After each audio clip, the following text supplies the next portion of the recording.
What is the number one perfume mistake that you're making that is wasting you hundreds of dollars? Hello, my name is Ellison and I am a perfume lover and connoisseur and just all around completely and 100% obsessed with perfume. So, if you are interested in seeing perfume reviews and perfume tips and tricks a lot like this one that I'm sharing today, then make sure you subscribe down below and check out all my other videos because we're having a fabulous time talking all things perfume here on my channel. So this perfume tip is something that I learned from a woman who worked at a perfume counter in the Macy's store.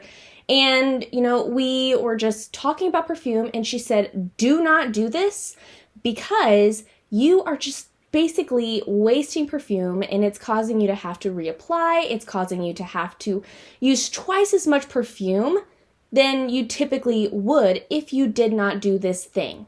So make sure you stay to the end where I'm going to share the tip. But first, I want to share a little bit about the science of perfume and how perfume functions on the skin. What makes it so fragrant? What makes it powerful? What makes it last? So when we apply perfume to the skin, we typically apply it in places that are the warmest or the hottest on our body, okay? So the chest, throat area, and the back of the neck, the elbows, our wrist, behind the ears. That is where we apply our perfume because when we apply the perfume, the oils of the perfume basically heat up and they radiate off of us, okay? That is what really makes perfume expressive and bold. And that's how perfume functions, okay? Obviously, it's super strong, super powerful in the bottle, but when we put it on our body and the heat warms it up, think of it as like a tart warmer, right? We put little tarts, little wax oil melts in a tart warmer and the heat melts it, and then we smell it throughout our homes, right? The same exact concept applies with perfume. We are the tart warmer. I am a tart warmer. You are a tart warmer. And when we apply the perfume, we heat it up. We make it go out. We make it radiate off of us. That's also the reason why you might apply one perfume to one person and then the same perfume to another person, and they're going to smell completely different. Because our oils, our personal fragrance is going to sort of mesh differently with the fragrance of the perfume we're applying. So all of those concepts and all of those, functions, I'm going to say, are what go into the perfume and how the perfume operates and behaves on your body. And another element that really goes into how strong your perfume is the concentration of perfume. Now, I feel like this isn't really talked about tons, but I feel like it's also sort of common knowledge, but I'm not going to make any assumptions here. So when we are talking about a perfume concentration, what we are talking about is the ratio of oils to basically the alcohol of a perfume. So how a perfume is made is that, we're going to put all of these different fragrances, all of these notes, these oils, right? I'm going to put the lavender oil and the jasmine oil and the vanilla oil in there. And you get a very concentrated oil mixture, and that is your fragrance.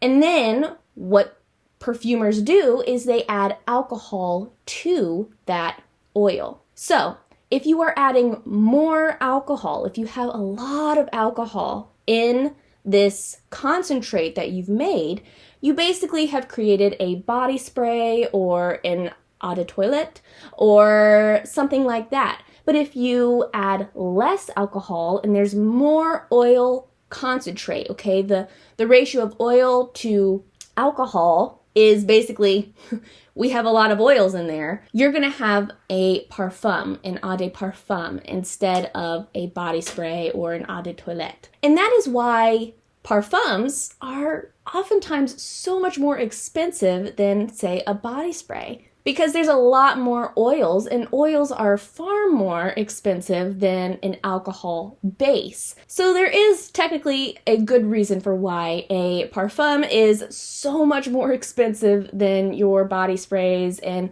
the easier fragrances, the more affordable, cheaper fragrances that you might get somewhere else, like Bath and Body Works or Walmart or Target or wherever. So that is really the science behind perfume and how the perfume works on the skin. And because parfum has such a higher oil concentrate, okay? When we talk about concentrate, we say, 50%, 18%. This is, right? Those parfums have like a 15% concentrate. They're 15% oils versus a body spray or an eau de toilette where that is more like 5 to 10%, okay?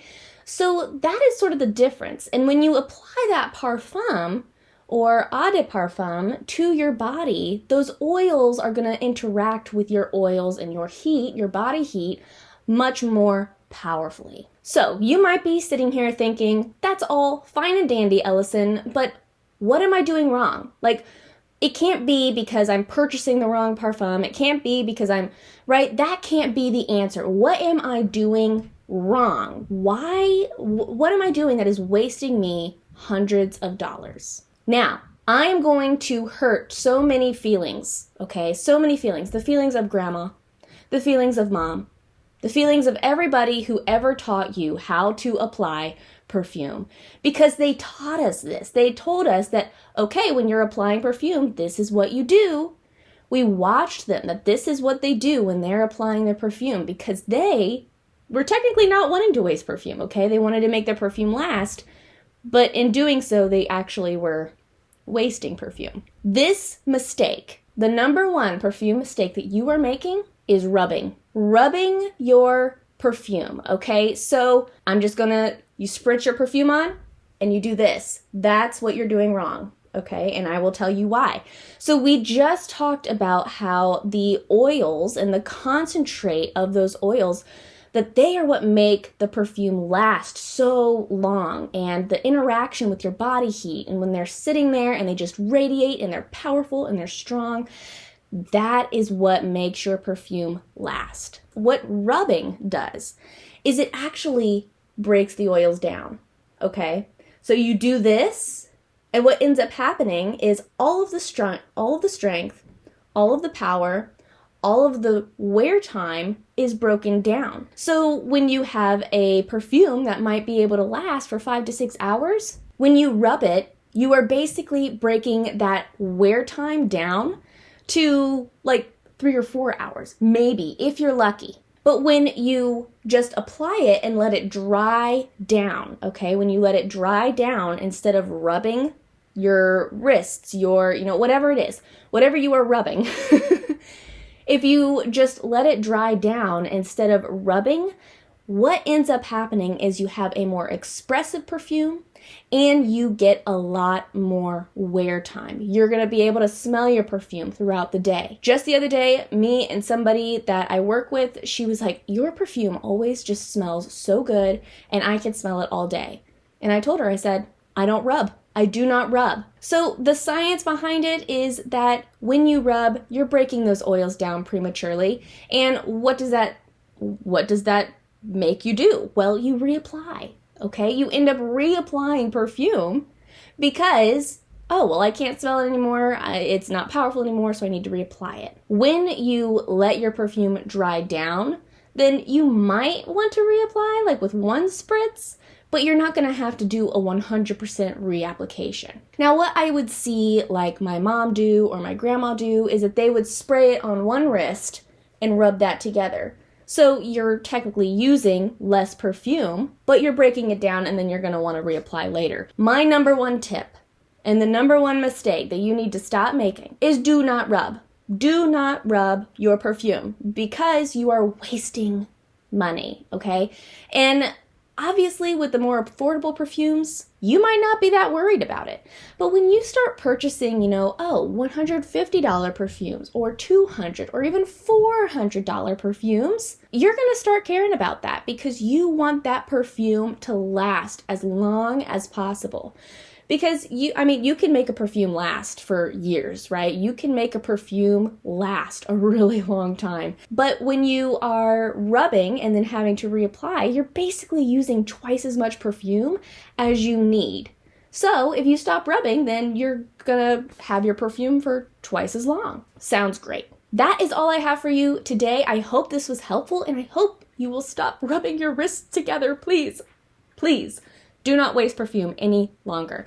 And if you try it and it really works and you're really happy with it, then comment that down below. Let me know your thoughts and how it works out for you if you notice a difference and if you notice that your perfume stays really strong and really powerful throughout the day. I hope you enjoyed this video, and if you did, make sure to give it a thumbs up, and again, subscribe down below to stay in the loop with my future uploads. I love you oh so very much, and until we meet again, so long.